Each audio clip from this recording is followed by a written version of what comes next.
बिस्मिल्लाहिर्रहमानिर्रहीम अस्सलाम वालेकुम all of you and welcome back to the channel.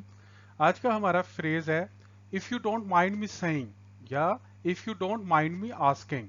ये हम किस सिचुएशन में इस्तेमाल करते हैं और इसका मतलब क्या होता है, तो सेंटेंसेस की मदद से हम आज इसको अंडरस्टैंड करने की कोशिश करेंगे। तो to know about these all things please keep yourself stay tune with the video.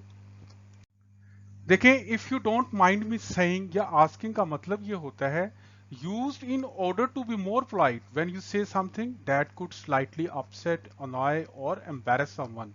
मतलब इसका ये होता है कि जब आप कोई ऐसी बात करना चाह रहे हैं जो किसी बंदे को स्लाइटली अपसेट कर सकती है या उसको थोड़ा सा नाराज कर सकती है, या हो सकता है आपकी इस बात का या इस हरकत का उस पर अच्छा असर ना पड़े या वो शर्मिंदगी महसूस करे।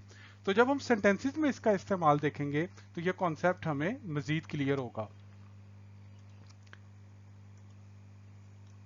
देखें, जैसे मिसाल के तौर पे if you don't mind me saying so, अगर आप बुरा ना माने तो क्या मैं ये कह सकता हूँ I think the soup needs a little more salt, कि सूप में थोड़ा सा नमक कम है।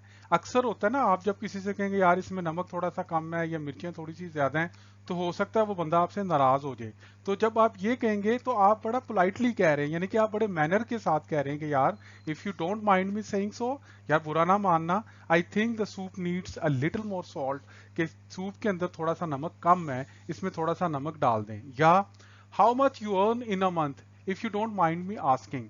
अक्सर आपने देखा होगा कोई बंदा जब आपकी इनकम के बारे में पूछता है तो आपको अच्छा नहीं लगता। तो अगर आप किसी से पूछना चाह रहे हैं पोलाइट वे के साथ कि यार थोड़ा सा मुझे बताएं कि how much you earn in a month, तो अगर आप साथ ये लगा देंगे ना if you don't mind me asking, कि अगर आपको मेरी बात बुरी ना लगे तो आप महीने में कितना कमाते हैं, तो ये मेरा ख्याल एक अच्छा वे है ये वाली बात पूछने का। So thank you so much guys for watching the video. If you like the video, please hit the like button and don't forget to subscribe the channel. Inshallah, next video gonna come in here again with new phrase. Till then, take care of yourself. Allah Nigaban.